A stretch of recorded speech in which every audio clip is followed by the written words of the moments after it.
Good morning. We'll give it just another minute, Ed, then I'll begin. Sure.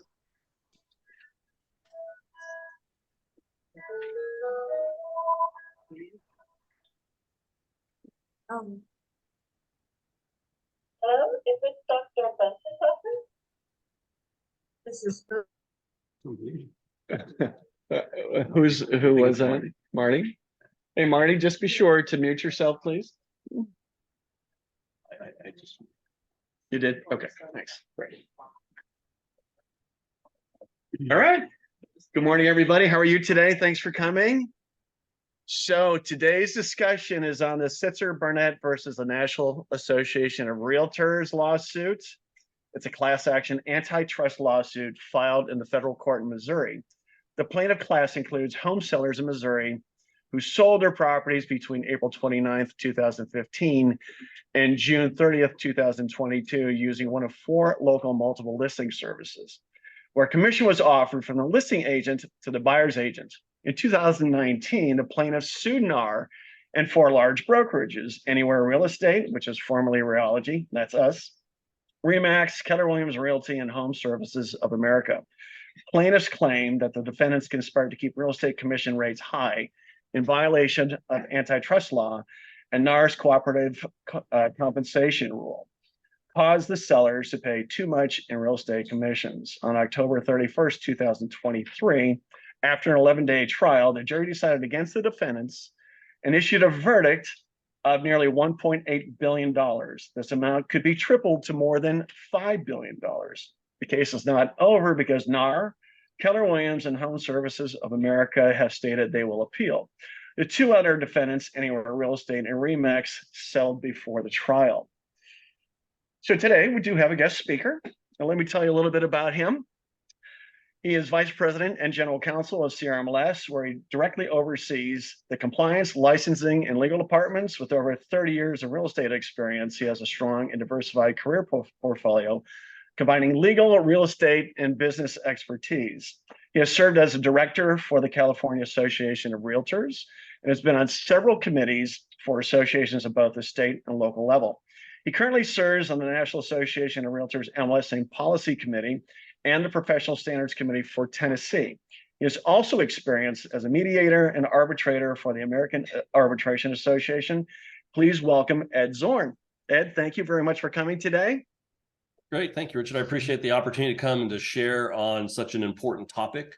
We had actually scheduled this little meeting before the verdict had come in.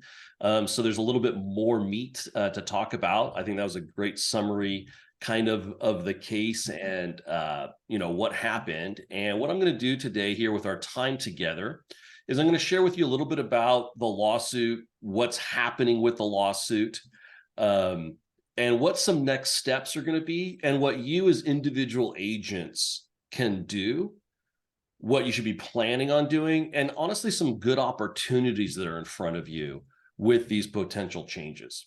So first off, a little bit about the lawsuit itself. As Richard had described, right, this is a case of sellers and making a claim that they overpaid the amount of money to basically be forced to pay the buy-side commission. And they argue that the rules that have been created by the National Association of Realtors as implemented in their mandatory MLS policies, and in conjunction with some of the corporate defendants that were identified, requiring their membership to participate with NAR, that this kind of coming together or a meeting of the minds has resulted in an artificially high commission rate that if there weren't some of these restraints of trade and rules in place, their argument is that the commission amounts would be a little bit lower than they are now. And they won the case, right? It went in front of a jury. The plaintiff's case went on for a week of presenting evidence. A lot of the evidence that they presented were directly from the training materials of the defendants. And in a lot of those training materials, they used a very normalized set of numbers that were consistently the same. And they also had trainers in educating and trying to teach listing agents. They used a technique where when the listing agent was in the seller's living room, they were taught to share with the seller that if the seller didn't provide the opportunity to share compensation at a certain number, then there was a strong likelihood that buyer agents in the marketplace would not show their property. So if you really want to get this house sold at the highest price possible, Mr. Seller, you better pay or at least offer compensation in X number. So what went in front of the jury was actually the words from the corporate defendants and the industry itself. And then when the jury weighed that evidence, they determined that the way that we operate with the sharing of commissions and an offer of compensation inside the multiple listing service, that was a violation of some of the antitrust laws. And what the antitrust laws say is that you can't enter into a conspiracy with others, specifically other competitors in your marketplace, to inflate or stabilize prices. And NAR's main argument in response to these allegations was that there was no agreement, right? That the plaintiffs couldn't produce any evidence of a formal agreement between the corporate defendants and NAR where they, a document that said, hey, here's what we're going to do. The problem with that argument, frankly, is that's not the standard that goes to the jury.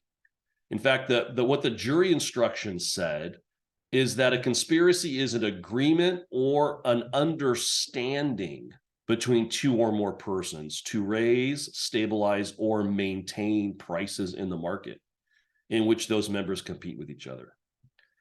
And they talk about the fact that an understanding can be between two or more persons exists when they share a commitment to a common scheme. It doesn't have to be in writing. The people don't even have to have spoken it directly to one another. In fact, the jury instruction says specifically, the agreement itself may have even been entirely unspoken. It's the commitment to share in the common idea and scheme that creates the conspiracy. So after hearing the evidence for a couple of weeks, the jury returned a verdict. And the verdict was all one-sided. The jury actually only deliberated for about an hour and a half before they asked for instructions on how much in damages they should provide. That is incredibly quick. And what that tells us as lawyers is that the jury did not buy into, or they did not find credible, any of the arguments being made by the defendants, NAR or the corporate defendants. And so that's where we are today. That the verdict is what the verdict is, right? Most in the industry don't like it, are frustrated by it. Some people are taken very much by surprise. There are many in the industry, however, that this is not a surprise, that this is a rational verdict. And the damages at $1.78 billion, that's the number that the jury said was overcharged in this particular case. And this case was limited to the state of Missouri. There is another case that is going to be going to trial if it's not settled in probably the first half of 2024. And that case involves 20 different marketplaces across the country. Additionally, another lawsuit has been filed by the same plaintiff's attorney that won this case in Missouri. And that case is nationwide. And it's for all sellers who sold a home, I think after some date in 2019. So this is kind of where we are at the moment.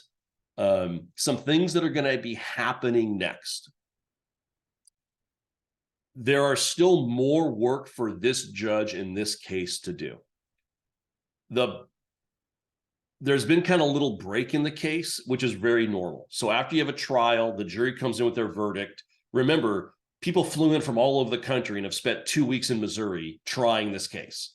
So what the judge did is he sent everybody home, said, hey, let's take a break. Let's take a couple of weeks, get back with your families, figure things out, and we're going to reconvene. So with the way the rules work is within about, I think it's 28 days of the verdict, the plaintiff gets to bring a motion to the judge asking the judge for the language of an injunction. And what an injunction is, it's where the court, the judge himself, issues some kind of order. And an injunction can be on the negative side, meaning I'm going to issue an order to NAR that says you may not have a rule that mandates compensation. Now, if that's the kind of order the judge issues, realize it's very meaningless, because already in our world, forever, you could have always put in only $1, right? Which, let's be honest, $1 in Southern California is the same as zero. There's no difference. In the CMLS marketplace, in our front end platforms, if you do listing input, you can put in a 0. The computer will take 0 as a number, right? So while there's a rule that says you have to provide some level of compensation, the issue is that there has to be a number or a percentage shown to the buyer agents before they show a property. That number can be 0. Right. So we already have, in effect right now, no mandatory compensation required. So it's very unlikely, I think, that the judge is going to issue an order in the negative, right? That NAR has to remove this mandatory compensation rule. On the flip side, what the judge can do is issue an order in the affirmative, right? Where he forces NAR to create a rule written by the judge. Right. And that order could say something like, the court orders NAR to issue a mandatory MLS rule that says MLSs are forbidden from having a field that offers compensation from the listing broker or seller to the buyer's agent. That's another option the court would have in front of them. There's a middle ground between a no mandatory compensation order and a complete elimination of all offers of compensation in the MLS. That middle ground is something that's been in place in the Northwest MLS for about a little over a year now. Northwest MLS is the MLS in Seattle. I believe it is around 40,000 members. So it's a vibrant MLS community. It is a broker-owned multiple listing service. And what that means is it's not owned by local realtor associations. It's owned by the brokers themselves. And as a result, they don't have to follow NAR rules. So a year ago, they modified their rules and eliminated the offer of compensation coming from the listing broker. And instead, they left in the MLS a box that offered compensation, but the offer was coming directly from the seller, not the listing broker. And then they also modified their purchase agreement. Their version of our RPA was modified to accommodate the buyer asking for the seller in the offer for the seller themselves to directly pay the buyer's agent. And this was a negotiable term in the agreement.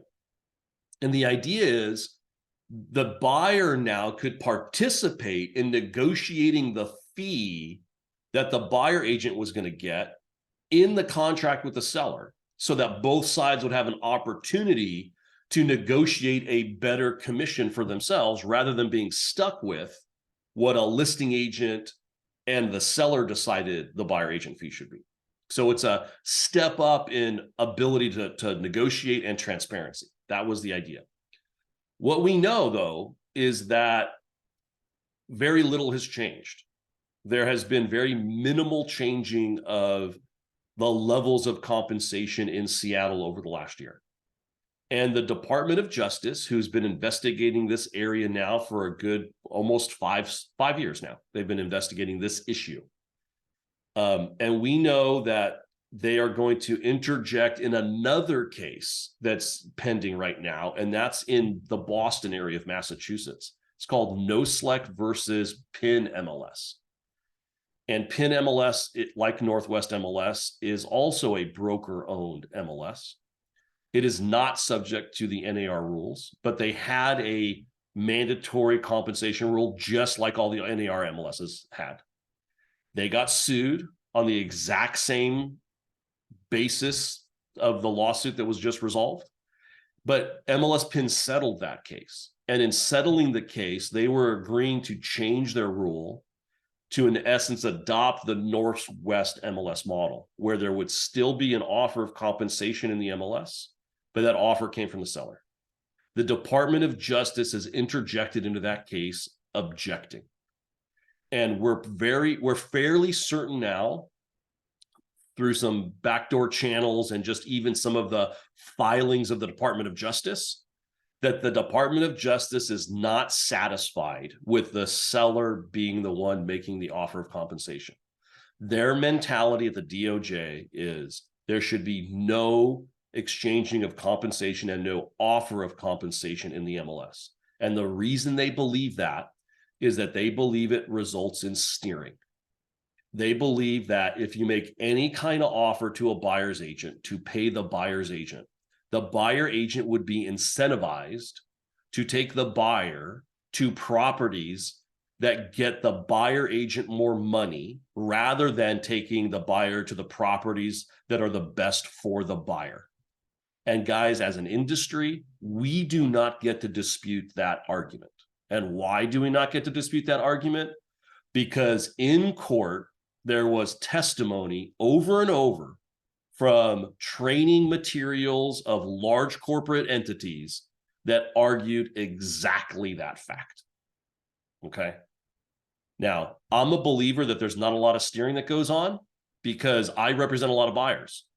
And if I told a buyer who sent me 5 listings from a portal that they saw online, and they said, Ed, I want you to show me these 5 houses.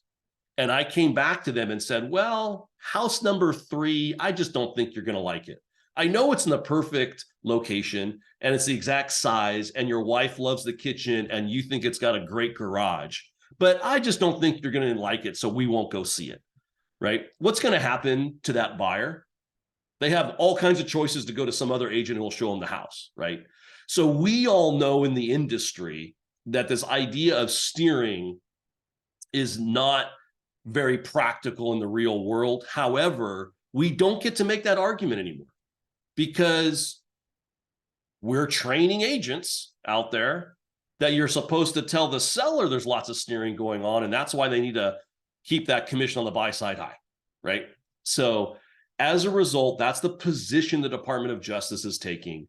And it's my personal belief, this is my personal belief, that I think that when the plaintiff in this Sitzer case that was just decided prepares his motion for the court's consideration, that he is going to ask the court to issue an injunction that demands that NAR require all MLSs to completely remove commission from the MLS.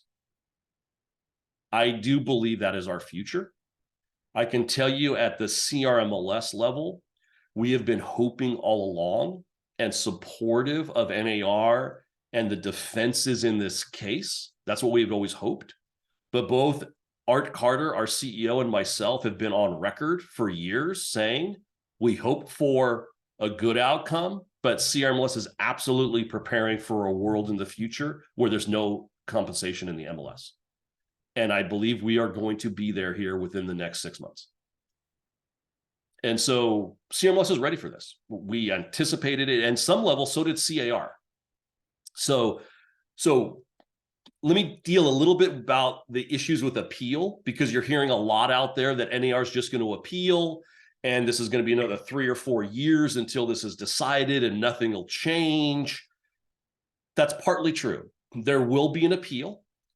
I think NAR has some decent grounds for appeal, keeping in mind that an appeal is asking an appellate court to overrule some of the judge's legal decisions, such things as whether the judge provided the proper jury instructions or did the proper rulings on evidence. These are the kind of things that you can appeal. You cannot appeal the facts as they were decided by the jury. That's not an appealable item. So NAR has some basis for appeal. I think there could have been some judicial errors here that are cause for appeal. However, a couple things to get to that day, to that appeal day, that'll be 3 years from now, by the way, at least. One, NAR is going to have to post a bond to cover and protect the plaintiffs. Because the idea here is that the plaintiffs won their case, and so they're entitled to this money.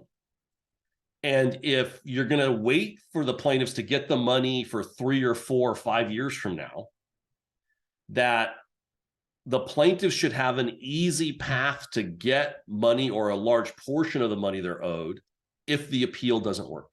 And as a result, a court requires the defendants who are appealing to put the money up with the court. So if the appeal fails, the plaintiffs just get a check that day from the court for the amount of the money they're owed. Now, it does not have to be the full amount of the judgment. The court is going to have a hearing. And what the court has to do is balance the protection of the plaintiff in getting this money against not trying to drive the defendants into bankruptcy. So the perfect number for the bond is where the defendants think about filing bankruptcy, but don't, right? So there should be an opportunity for NAR to post the bond that's necessary and to move forward with their appeal. Just because the money issue gets resolved during the appeal does not mean the injunction does. The judge can decide whether he stays the injunction or not. So in this kind of a case with a ruling that is this one-sided, I anticipate that the court will not stop the injunction from moving forward with immediate enforcement. I think we are looking at a removal of compensation out of the MLS sometime in the next 6 months. I think that's what it would be prudent to prepare for. Now, I can be wrong. Trust me, it won't be the first time or the last time that I'm wrong, right? But I think that is the best way to prepare. So with that being said, you see a lot of things being written, people pontificating in podcasts that this is the end of buyer agency. I'm here to tell you there is nothing further from the truth. This will not end buyer agency. And I'm going to suggest for those of you that represent buyers and you do it well, this could actually be a great thing for you. As a buyer's agent, who here would like to negotiate your own fee directly and not be stuck with whatever the listing agent and the seller decide you should be paid? I, for one, would like that world, right? I'm a 30-year lawyer, a 20-year realtor. I had a run in the hottest sellers market ever where I had 14 out of 15 offers accepted from my clients, first offers. I should get a premium for the quality of service that I provide. And instead, what I found is I was getting half as much as what the listing agent was keeping. Because in Tennessee, where I work, I see both sides of the transaction. I see every deal. I see exactly what the listing agent made. And I was getting less than half on at least 10 deals. That happened to me. That's not cool, right? So there is an opportunity for those of us that represent buyers that if you learn how to sell your value proposition and you get buyer representation agreements signed before you ever show a property, that you will be fine as a buyer's agent. And I'm also here to tell you, as someone who does a lot of commercial work, I had a CCIM designation. I've closed over 250 commercial transactions between as a broker, and I managed a Caldwell Banker commercial office in Southern California that had 38 agents. And I can tell you, in doing that work, there is no commercial MLS. It doesn't exist. There is no sharing or offer of compensation in the commercial world. Do you know what happened? I got paid by the seller on all of the transactions where I represented a buyer. It happens every day in commercial. And what we do in commercial is, one, we get a buyer representation agreement signed at the beginning of the transaction because there is no MLS. Two, when we make an offer for our buyer, we include in the offer a provision in the contract or the offer or the LOI, letter of intent, that says, seller, you're going to pay Ed Zorn this amount of money as part of the transaction. And the fee that I charged as a buyer in a commercial transaction was simply one additional point of negotiation. And it played off of the price. And then when we got to the closing table and we went through an escrow process, the seller would pay me, and it would show up on the seller's side of the closing statement, just like it does today. In fact, my closing statement as a commercial agent looked exactly like the closing statement that appeared in a residential transaction, with the seller paying the buyer fee. Nothing changed, right? And you all know right now, today, in every property you sell where the buyer is leaving with a fee out of that transaction, you know that buyer fee is buried in that purchase price. You know the seller didn't leave with that amount of money, right? That went to a buyer's agent, and that amount was buried in the purchase price. So there's no additional risk to the lenders. There's no change in any of those processes, right?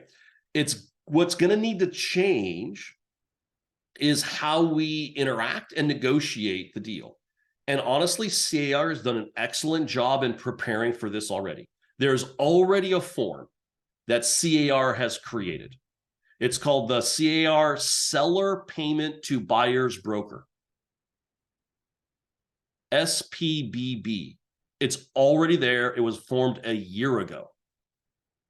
So that is a form that can immediately be used if you, as a buyer's agent, need the seller to pay a portion of your fee so that your buyer can still get the loan done and the buyer does not have to come out of pocket for the buyer fee. Now, that being said, the very first sentence of that CAR form, again, it's the seller payment to buyer's broker, says, buyer has entered into a written agreement to compensate buyer's broker blank percentage of the purchase price. You must have a buyer agent representation agreement signed before you start your relationship with the buyer. But it should be done before you show the first property. But if you do that and you get comfortable of selling your value proposition as a great buyer's agent, you will be fine. And buyer agency will be alive and well. And buyers will get the lenders to finance the buyer fee just like they do today. So don't freak out. Don't think this is the end of the buyer agency. Don't think this is going to destroy MLSs. Don't think this is going to end real estate as we do it. It's not. We are going to have to do a couple of things different. We're going to have to explain some things differently as a buyer to a buyer's agent. Those of you that do listings, what's going to happen on the listing side is we're going to remove from the listing contract, the listing agreement, the whole half a page that talks about compensation being shared between the listing broker and the buyer's agent, right? We know there's a half a page that talks about that sharing right now, right? And you put a number in there, that'll come out and it'll get replaced with an advisory. It'll get replaced with language that says, seller, if you have an entry-level home or the kind of home where a buyer may need some assistance to pay for the buyer's agent, seller, you should be prepared for a buyer to make an offer that includes you, the seller, paying a all or a portion of the buyer agent's fee. So don't be surprised when it's asked. And you guys who do listings can properly educate sellers. So when the ask, so my prediction is this: if you're working entry-level condos, you got that first level move up, right? You need to prepare your sellers to say, hey, if you want your home to be marketable to the widest range of potential buyers, FHA, VA, right? People with only 5% down, then you need to be ready as the seller to contribute to the buyer's fee. Oh, and by the way, all the comps I showed you in the MLS, all of those had the buyer fee paid in the purchase price, right? The seller in those deals didn't get that money. That went to a buyer's agent. If you're doing luxury, $3 million, $4 million deals, you're probably not going to have to share commission, right? The seller is probably not going to have to contribute for the buyer agent to get paid on a $4 million deal. The assumption would be if you're putting $4 million to buy a house, you could probably cut a check for your own buyer's agent without help from the seller. And in the MLS, we can obtain that information for you to help you on CMAs and help appraisers get good, transparent information on what happened on each transaction. We already have a concessions field in the MLS. It exists already.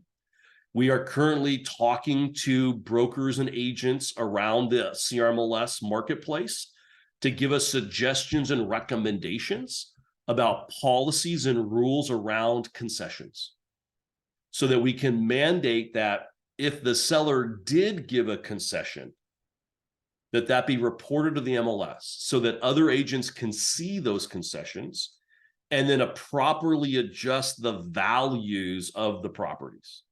So the MLS will stand here ready to support your business and your ability to give really high quality information and high quality opinions and consultation to your buyer and seller clients, because you'll see out of every transaction how much went to the seller, how much went to repairs, how much went to buy down a loan, and how much went to a buyer's agent. And you will be able to take that information, and appraisers will be able to take that information and then properly be able to value properties. So I'm here to encourage you that while the lawsuit didn't go the way the industry wanted to, that it is not a death blow to buyer agency. And I'm going to suggest it's actually going to open up a great opportunity. You're going to see a lot of technology come into the buyer representation space, where there'll be technology that will now be developed to help buyer agents sell their value proposition and communicate their value proposition to buyers, right? So there's this opportunity that's in front of you now with these changes. So don't run from them. Don't hold on to the past, and don't hold on to things you can't change.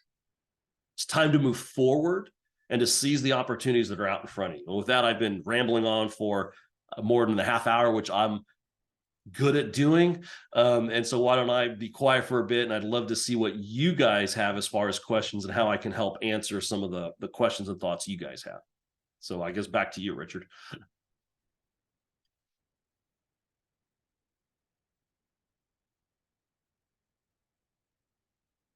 Richard is muted.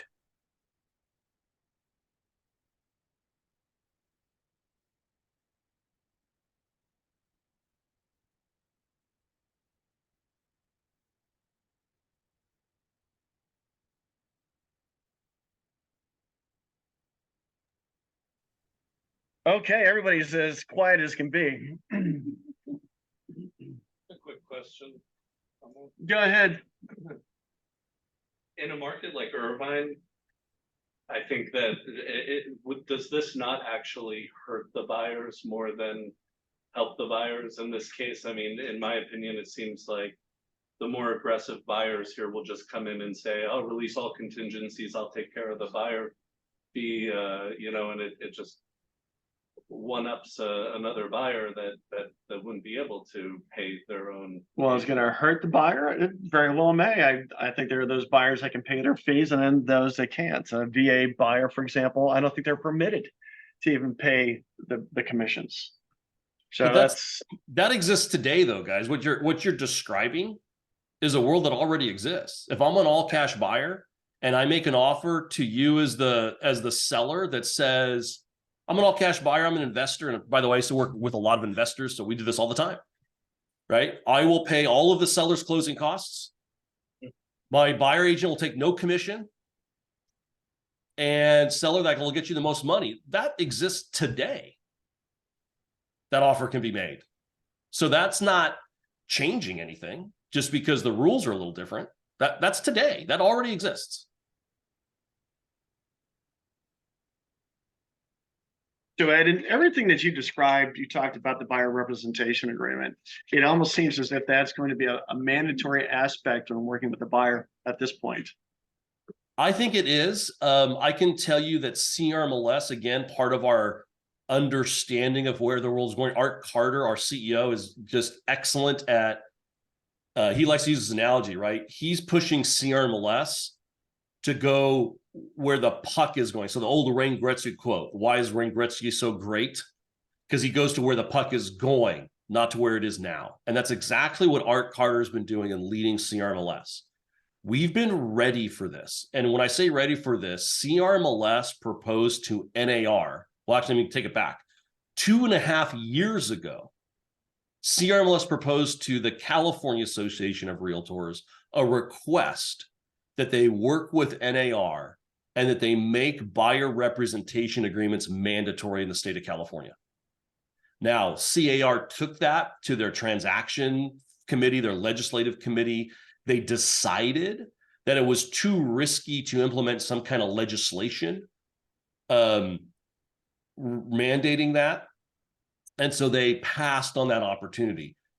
Earlier this year, CRMLS then made the same request to NAR, that NAR should modify the MLS rules to add mandatory buyer rep agreements before showing, and they modify the Code of Ethics Standard of Practice 3.9 to add a sentence that says, you may not grant access to a property as a buyer's agent. You may not grant access to a listed property unless you have a written buyer representation agreement with the client you're going to show that home to. NAR has passed on that opportunity to bring that in front of the MLS policy committee. So CRMLS, Richard, to your point, has been pushing mandatory buyer rep agreements for years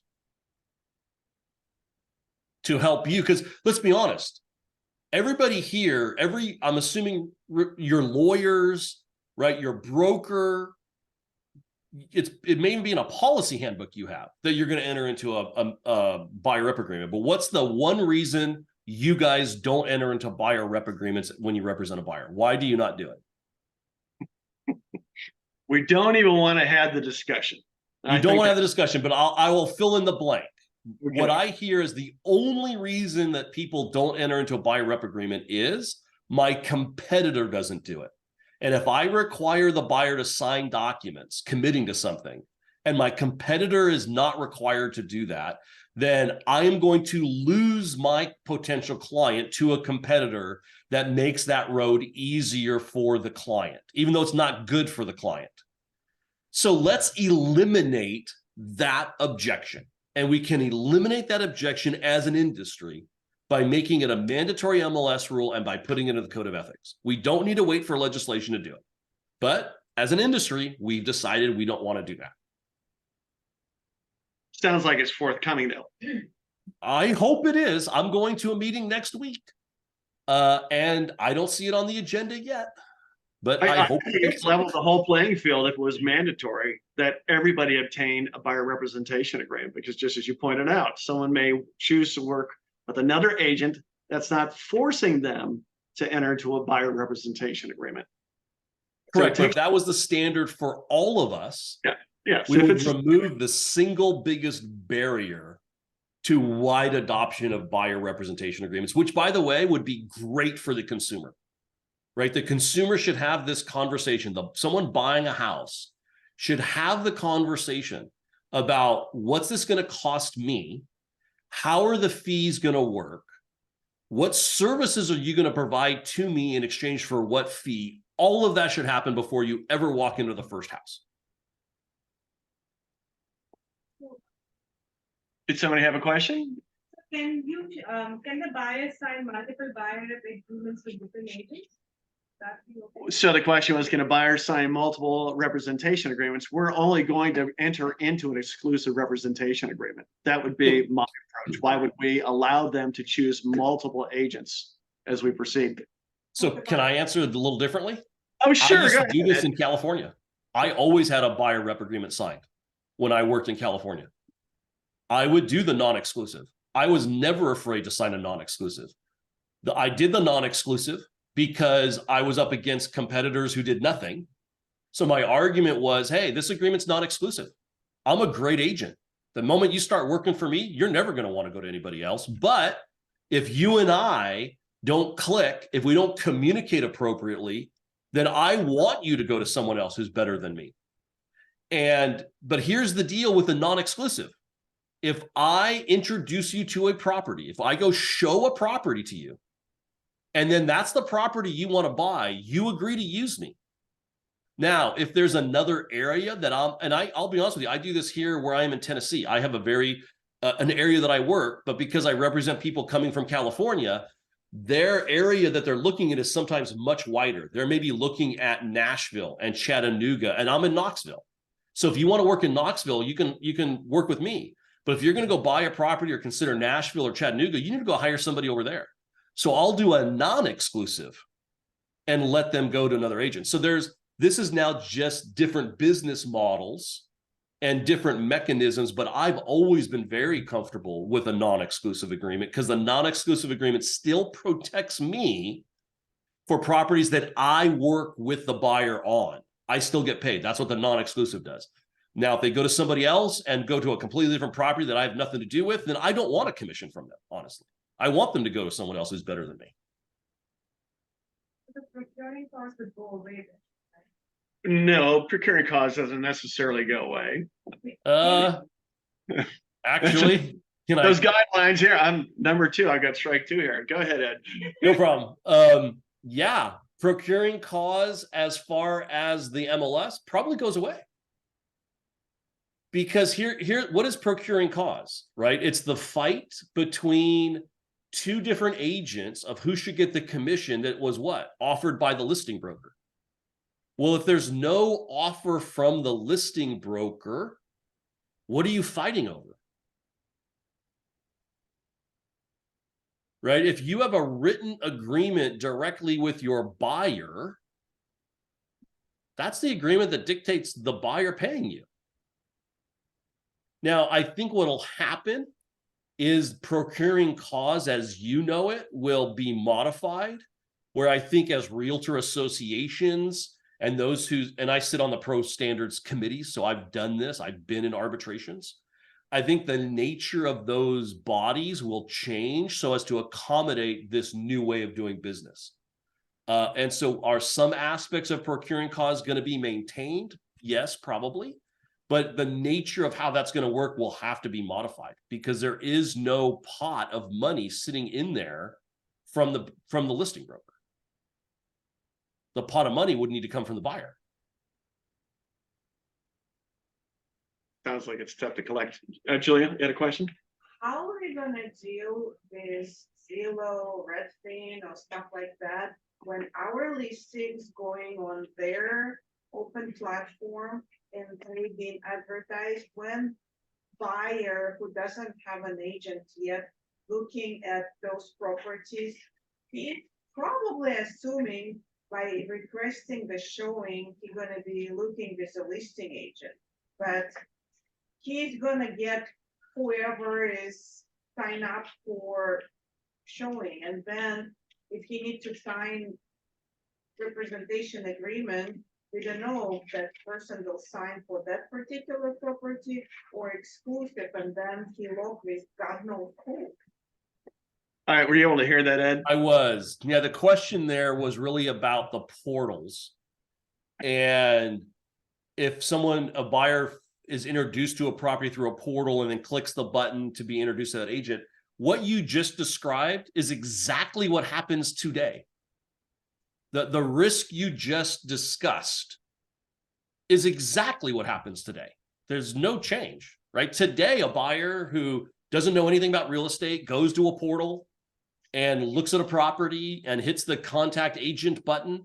Now, I can tell you in CRMLS, we very strictly enforce rules. And if you go look at the portals that display listings, the listing agent is prominently displayed. The listing agent has their telephone number right there. So a consumer can call that agent right there. And it says on most of the displays, it says contact a buyer's agent on the little button, right? So that we try to make that clear so that the consumer knows that when they touch that button, that they're getting a hold of a buyer representative and not the listing agent. So, but that has nothing to do with this case. That's exactly how the world works today. And by the way, guys, just keep in mind, as much hubbub happens specifically with something like a Zillow that gets 220 unique visits a month. Do you know how many across the country, how many closing sales there were in September? 350,000. That means 99.85% of the people on Zillow are not buyers. That's an entertainment website. And go look at some of their Zillow's own material, right? They touch less than 5% of the transactions. Don't get caught up in what portals are doing, guys. Most people get business from their sphere of influence and from referrals. Very, very few agents get leads and work off of that world. And it literally, that one you mentioned is less than 5%. Go out and do the job and represent people the way you know how to do it. And there's plenty of work for you.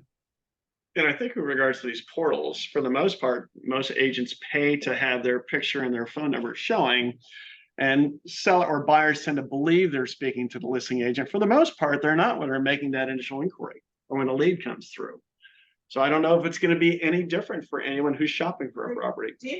That part of it is not going to be any different. There's going to be no changes to that. How do you get a buyer experience? I don't see how this, I do not see any of those processes changing in any significant way based on this decision.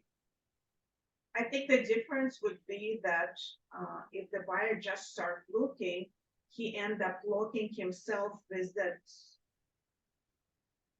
I don't know, that agent who advertised on Zillow, just because now the contract needs to be signed. We can do non-exclusive, but they're not gonna do non-exclusive. They're just gonna lock those buyers who haven't decided what they're doing yet. And if those buyers are serious, they're gonna end up working with that agent that nobody wants to work with, in theory. Yeah, but again, I would argue that's a risk you have today. One of the things that the people who spend large sums of money on those portal experiences, they have a very fine-tuned and purposeful lead response and lead capture system, many of which include getting agreements signed. That's the largest group of people who already are in the practice and know how to sell their value proposition. So you're suggesting, for the most part, most of the agents that represent the buyers who are searching on Zillow are represented by someone who's not the listing agent. So does this mean that if the listing agent procures a buyer, they're going to have to negotiate a commission to represent that buyer as well from the seller? They don't have to do anything. Is No. that, There's no action they can. They can. Well, now you're talking about the difference between double ending and putting on the the first page of the RPA where it's confirmation of agency relationship. Right. You do know you can put none. That's what I train my agents to do. Right. So there's no law that says you have to have a buyer's agent. So that's something that the scenario you just explained or asked about, which is, what does a listing agent do if an unrepresented buyer comes to them? That is handled in your listing I was agreement. talking about commissions. I'm talking about commissions too. That's handled in your listing agreement. Right? So that's handled in your listing agreement between you and the relationship with your seller. If that listing agreement permits you to double end, then yes, then you're going to have a conversation with the buyer at that point. If you want the buyer to pay you for representing the buyer in a double-ended transaction, then the buyer is going to have a conversation with you of what services you can provide for them at what fee. Or again, you can handle that directly only with the seller and tell the buyer they're unrepresented. And that's You true know, you anyways. can you can you can write up an offer for a buyer, even though you don't represent the buyer. Yeah. That's a thing. The non-agency agreement? You can't, right? You would, Yep. to separate yourself, you would have a non-agency agreement signed. You know, Yep. it's a comment. Question. So Yeah. I believe in this world, dual agency gonna go away. It might. There's no world. See, probably not in California. You know why it won't go away in California? The most powerful group are the trial lawyers, not you realtors. And the trial lawyers love dual agency. They love that in California, if you have a conversation with someone at a cocktail party, that all of the fiduciary duties attached to you as a buyer's agent. Right? So don't expect in California any of your agency rules or laws to be modified or changed anytime soon because of the power of the trial lawyers in conjunction with the current state of the democratically dominated legislature. Yes, Jackie. A comment. The ruling that the jury made in an hour and a half is clearly justification for trying to get professional jurors who are trained, especially in finance, to hear these types of cases. So- I'd love to know what type of jury they had, where they, I mean, So Well, let me respond to that a little bit as a lawyer and someone who's a trial attorney for 15 years. Jurors are people like you, and that's how it needs to be. And as an industry, we need to be very, very cautious of assuming that because it didn't go our way, it's because someone else did something wrong. Maybe, guys, it didn't go our way because we did something wrong. And maybe it's time we own up to it, we control it, and we change it. Because I can tell you, I've been following this case deeply for years. I'm not convinced the jury did anything wrong. I'm not convinced I would have found any different than the juror. And I know how this business works. And based on the evidence I saw be presented, I think the jury did the job they were supposed to do. I don't have any problem with what the jury decided at all. I don't think the jury made a mistake. sounds like our attorneys may have dropped the ball. I'm not going to blame the NAR attorneys either. As a lawyer, I get stuck with the facts as they get presented to me. I don't get to pick them. Again, this is on us. This is on us. And we need to stop. I personally think once we get through the grieving process, right there, that we need to stop looking at this like it's somebody else's fault. Right? It is what it is. Most of us didn't create this system, right? Most of you weren't around 100 years ago, or even 40 or 50 years ago when this system came into being with sub-agency and all this kind of stuff. It just kind of is what it is. So instead of fighting that someone else did something wrong or made a mistake, let's just own up to this is the world we're in now and move forward. So it's like selling it like for sale by owner then, right? Selling like for sale by owner, it could be theoretically if a buyer approaches a listing agent, it could be. I think most buyers tend to want to have representation though. Because who's negotiating on their behalf if the listing agent is having the buyer sign a non-agency agreement and not representing the buyer? Is the buyer actually benefiting without representation? And I think you're he had absolutely correct, Richard. Buyers want. Remember who was around back in the like late 90s, early 2000s, right? Remember all the hubbub about how if we put listings on the internet, no one would use a buyer's agent, right? They acted like your entire purpose of existence as a buyer's agent was to find a person a house. Now let's fast forward to 2023. And by the way, in those days, about 82% of buyers used an agent. Let's fast forward to 2022, 2020, 2023. What percentage of your time as a buyer agent is spent with you personally, hunting and locating a house for your buyer? I know in my practice, it's somewhere between 10 and 15% of my time. That's all I spend. Because the buyers traditionally send me the properties they want to see because they've already seen them before they ever come to me. So I spend very little time doing that. My value as a buyer agent is all the other stuff that I got to do, right? The get you a loan, get you comfortable with a community, marriage counseling, because the two of you can't agree on what you like, right? Isn't that what we do as buyer agents? That's our skill. That's our value, not what house you want to live in. That's the simple, easy, nothing part. And you do know that the use of buyer agency has actually gone up to where it's usually between 93 and 96% in any given year since listings went on the internet. It's actually gone up 10 to 12%, not down. So we were all completely wrong when we fought as an industry against listings going online. We thought that was the death of buyer agency. And the exact opposite happened to what we thought. And I'm going to suggest to you, this is the same situation. I have a question. yes. Go ahead. Okay, you have your buyer representative in place. We take the buyer around, and it's your fiduciary duty to take care of your client. So he finds or she finds a house that they really, really want, and the seller, being very, very, very frugal, will only give $2,000. Do we have to accept that if our client really wants that property, right? Well, if you have a signed agreement, no.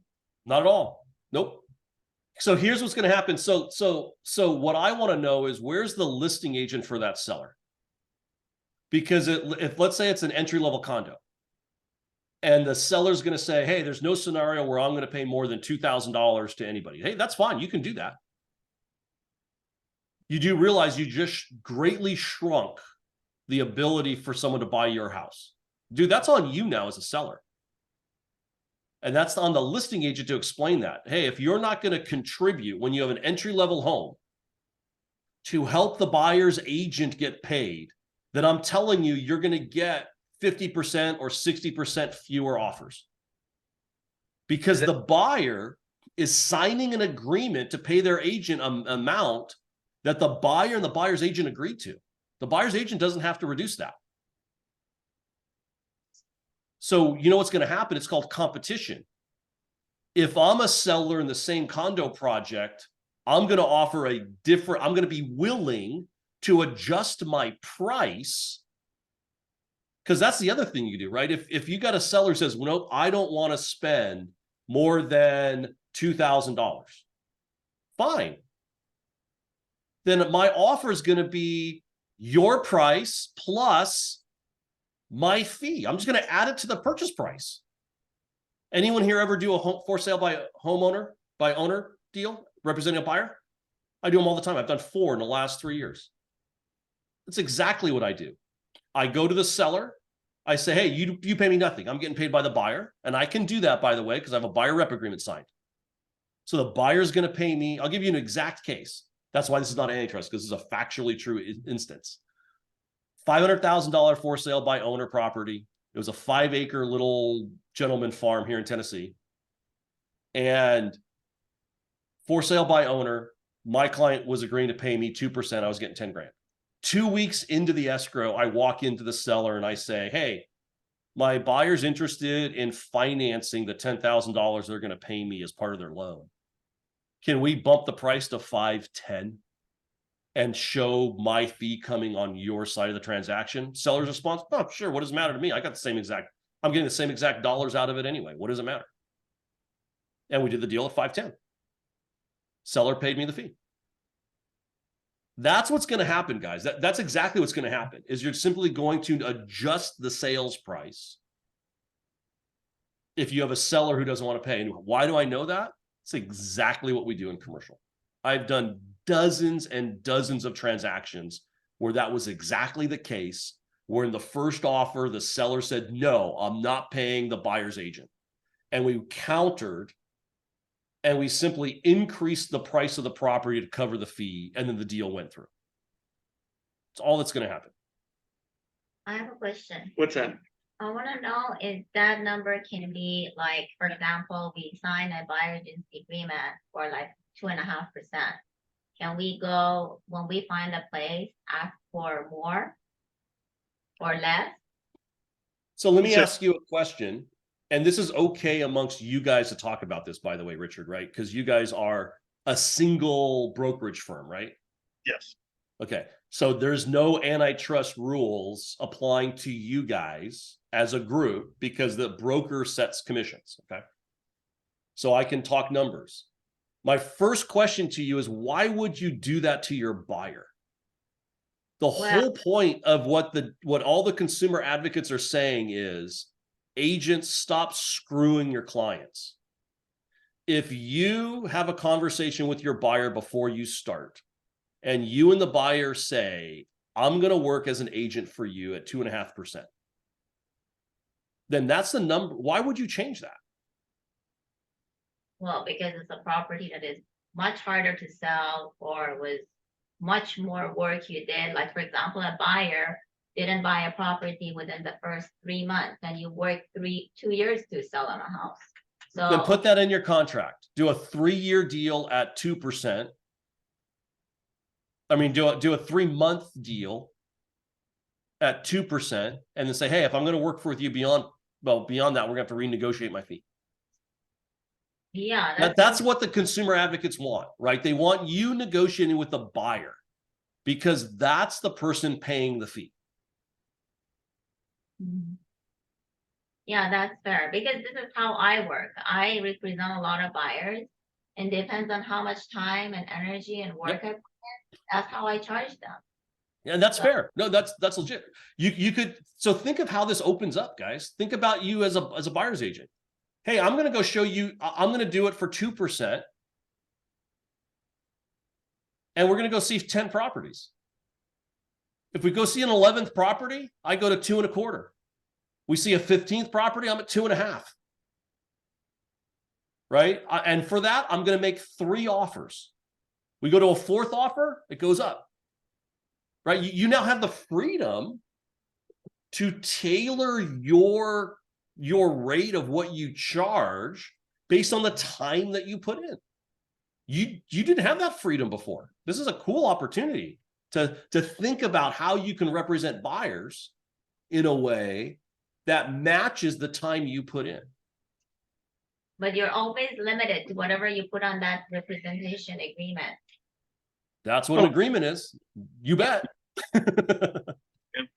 Yes, Julia. 2 points. First, going back to your scenario with $500 house, and you bump it 10,000, it's clearly understandable. But what if it's only appraised at 500,000?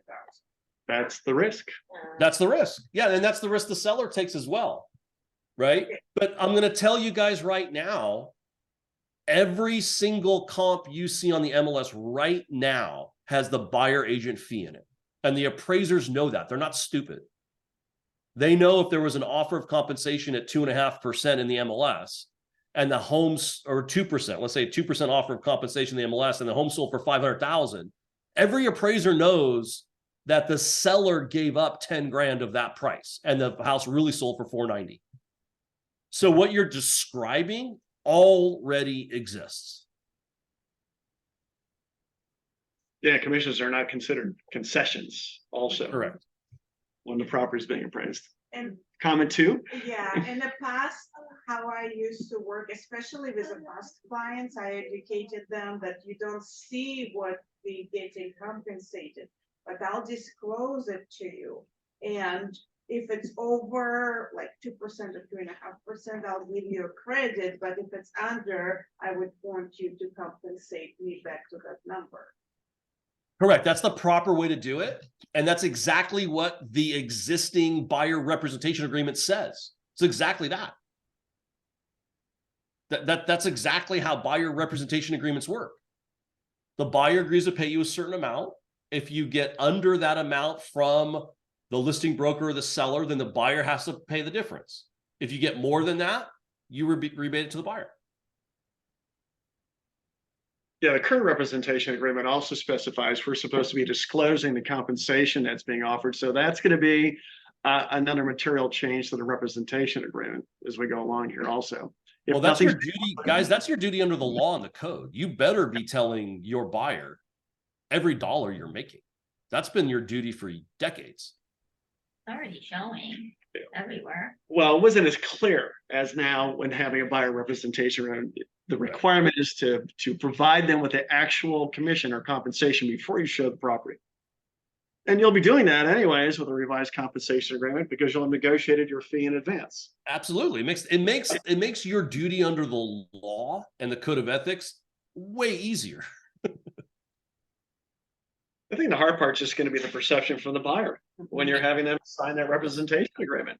It's going to be the first 6 months as these little changes happen. That first group of buyers that come through and see this being done a little different will be a little more challenging. And then once you get a year and a half into it, and this is just how it's been done, that will just roll into how you do it. You know, the other thing we see constantly with buyers, once during a negotiation, they're always coming back to you, asking you to put more money in, right? Asking you to pay or buy that house on their behalf. So maybe this helps prevent some of that too. You've negotiated the fee up front. So when you find a house, you're not issuing further credits in their favor. You have no obligation to. They've been told up front. And not only have they been told up front, they decided up front. That's the key difference, guys. They're not just being told what you're going to be making. They are the ones who decided what you're going to make. Realize the different mentality that is. Right? They know now you might be getting a certain percentage of the fee because it's in the MLS. That's a different mental state than them signing a document agreeing to pay you a certain amount. I have a question, and maybe this is going to help us with those listing agents who we send our clients to their open houses to like take them away from us. It could. Well, that won't be able to be happen, right? If you have an exclusive agreement, right, then that's not possible. You have an agreement. That's, you said if you have an exclusive, but if you have Right. a non-exclusive agreement, then. But that's going to be at your discretion. So obviously Right. not exclusive, you would not send a buyer to a listing agent's. Or you add to the non-exclusive language, there's a section in there that says, if you buy this home, you pay me.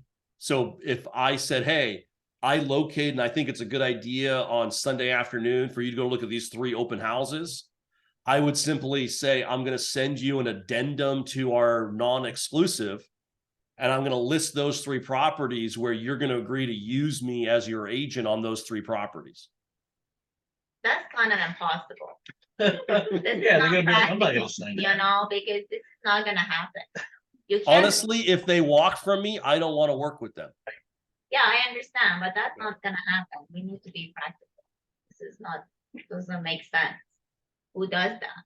That's going to be a Who transition. does that? Great buyer agents who have a lot of confidence. Control which open house they're gonna enter, you know? Well, if you have an exclusive agreement, it's not going to matter anyways. Correct. He's just talking about the properties that you send your buyer to. Correct. Right. And guys, here's also a mental concept, right? If you sign a non-exclusive and your buyer finds the property and you did nothing to help them find the property, and you're not going to help them do the contract, you're not going to help them do the offer, you're not going to help them do anything, why should you get paid? You didn't help them get a property. Well, because you educated them all these months before they entered that property, because you educated them, because you told them about the neighborhood, because you were the one spending all the time. Then charge them an education fee. Yeah. So I'm just saying this is I'm actually not kidding about my that. area. Right? Yeah. Hey, I charge $500 is going to buy a couple hours of my time and we're going to work together. I'm going to introduce you to some concepts and ideas and I get $500 no matter what. Yeah, I think on that agreement should be a lot of lines. Okay, my hours, if you end up not buying with me, like there's So here's the great news. You can do whatever you want now. You're not stuck doing what is the seller and the listing agent decide your worth. You, as a great buyer's agent, can decide. You can be innovative. You can use that as a marketing tool to get buyers to work with you. This is my point. For those of us that work with buyers, this is very cool. Look at how many times have you had a conversation like this about all of the different ways that you can charge and the ways that you can help a consumer learn about the community and the market and still get paid for your time? That was never possible before. And now it is. That's what I'm talking about as far as seizing this opportunity of change for the benefit of you and your business and the consumer. Both are benefited greatly.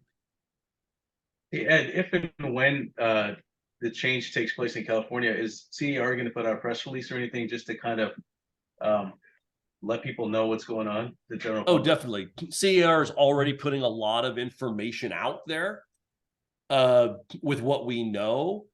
Trust me, I believe if the court or if the judge issues some kind of injunction that changes how we interact with one another through the MLS, I believe that NAR will successfully be able to argue that we need some kind of lead time, right? You can't just say tomorrow, this is what has to happen, because form contracts need to change, right? We in the MLS have to do technology work. You just don't hit a button and something vanishes from the MLS. We have to do development work for that, right? We have to have engineers and coders go in and change things.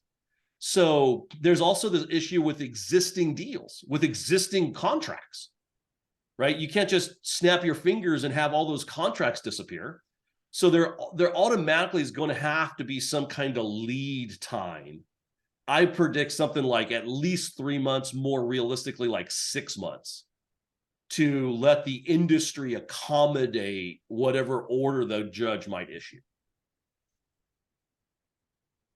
So, Ed, so often in variable rate commissions or listing contracts, the agent will say, I'm going to charge you 5%, but if I represent both buyer and seller, it's going to be 4%. But I'm just curious how you think the listing contract is going to be structured with a listing agent now, because it's less likely if the buyer does not have representation and the seller's not going to compensate the listing agent. Why would the listing agent represent the buyer? I understand they want to close the transaction, but it very well may create more opportunities for buyer's agents because listing agents aren't going to earn any more money than what that listing contract states. So maybe that's that a very listing good point. That's an excellent point. And I'm guessing too, as a broker, right? You do know 84% of all lawsuits are dual agency deals. This could effectively eliminate dual agency. Right. You're right, Richard. That is a great point, right? Does dual agency actually go down? Down, right. Because the incentive for the listing agent to represent both sides goes away if he's got to get his money from the buyer. So your sale to the buyer is that listing agent is going to do nothing for you because they're not getting paid any additional money. Right. And they're not Potentially. representing you, they're not representing your best interests. Yeah, I think what you'll see is the variable rate commission will be the way I did it in my listing agreements, right? Was if there's no, I don't represent the other side, right? So it's the difference between, and remember, there is no other side in your listing agreement anyway. That doesn't exist. That whole language is coming out of the agreement. There's no conversation with your seller about how much you're paying the other side. That's gone. It's eliminated. I have a question then. So if you go to a listing agreement and sign a listing agreement, you're only charging for a listing side. What if one of your own buyers want to buy that? Either they're going to be represented by you and you're going to charge the buyer. Yep. So you have to charge the buyer. You can't ask seller to pay for that. Well, you could, but then what is your seller going to say to you? So You could do the exact same thing, right? I represent this buyer. Here's my offer. In the offer, it asks the seller to pay for the buyer's fee, which goes to you. okay, so basically, you're not gonna put it on the listing agreement, anything that if one of my buyers buy this property, I get this much money. You can't. Correct. There's You would not. What I predict dual rate commissions will go to is here's the fee I charge you as the listing agent. If the buyer is unrepresented, right? The buyer has no agent. I'm going to charge a little more because I still have to do the work, right? If they're unrepresented, I still have to do more work. I have to write up the offer. I have to go and show up to let the appraiser in. I have to go and I have to let the inspector in and termite guy in. So I have to do a little bit more work because there's no agent on the other side. So I'm going to charge a little more for that. You could do that. I do have another meeting that I have starting in about 12 minutes, Richard. So maybe one more question and then I'll probably have to. There is one more question, and that's on foreign currencies being exchanged outside of escrow. And I asked you to talk about that just briefly. If you have any thoughts on that, we're being asked. My thoughts are incredibly crazy risky. Right? I can tell you as a litigator, as an attorney representing brokers, I certainly don't want the case where agents are fully aware of exchanges of money outside of the escrow process, whether those are US dollars or foreign currencies. That makes me nervous. It implicates a lot, especially if you're dealing with foreign nationals. There's a lot of reporting requirements, guys. Ton. You're getting into IRA, you're actually getting into criminal level issues here. Right? You have duties as an agent when you're dealing with foreign nationals with regard to reporting things. So when I hear about outside of escrow exchanges, I'm hearing people purposefully trying to skirt US laws and policies. And I wouldn't want to be anywhere near that. I have an example of that. I had a client who lives in China, and he told me because I can't transfer money, he worked with an agent overseas who had a broker here in United States and ended up transferring money in China and bought the property here in US. And escrow was not involved. And I couldn't do nothing because he couldn't transfer the money to US and he had to go that route. And he did it, and I thought this is illegal. You can't do it, but it happened and it's gone, and that house is sold. Yeah, that's a risk, right? Because when you say he can't transfer the money, there's a legal reason for that. Right, but it happened. That house is closed. It's a $5 million transaction I lost. Well, yeah, but he's saying that could be illegal activity that's taking Yeah, place, and you yeah. have to be associated with Yeah. that. No, I'm Keep, not, but I'm saying yeah. it's happening all the keep time. an eye on the door for the subpoena. Yeah. So that's the risk. happening. Oh, it hurts. There's no question that hurts. That's why I'm being asked, can we do this? Well, You know what hurts worse? How good do you look in orange? Done. Me? yes, you. Yeah, I'm from Tennessee, so I look great in orange, right? Go Vols. But for those of you in California, you don't want to put on the orange. It's better to lose a commission than be, standing around in an orange jumpsuit. Yeah, I'm just saying why they're not eliminating that. They're like, why that is happening. Like, and we see it a lot. It's not one transaction. I've seen it a lot in our city, Irvine. Well, you're going to see some people you'll probably see a sting operation come through. And you'll see some people go to jail. Hopefully. That's right. Well, Ed, thank you very much. Thank you so much. Yeah, I hope this was helpful. Thanks for the opportunity to come and share with you guys. And again, the summary here of things is don't get caught up in the things are impossible to work now. This is a fantastic opportunity. CRMLS is primed and ready for it. And we're here to support you as good brokers and agents on whatever comes next, and we're ready for it. So thanks a lot, guys, for your time. Ed, thank you once again. Thanks. All right. No, I think there's still some people on that are engaged. I don't know if there's any other questions or comments before we conclude today's meeting. Everybody's in shock. I know, but I read that article last night this morning.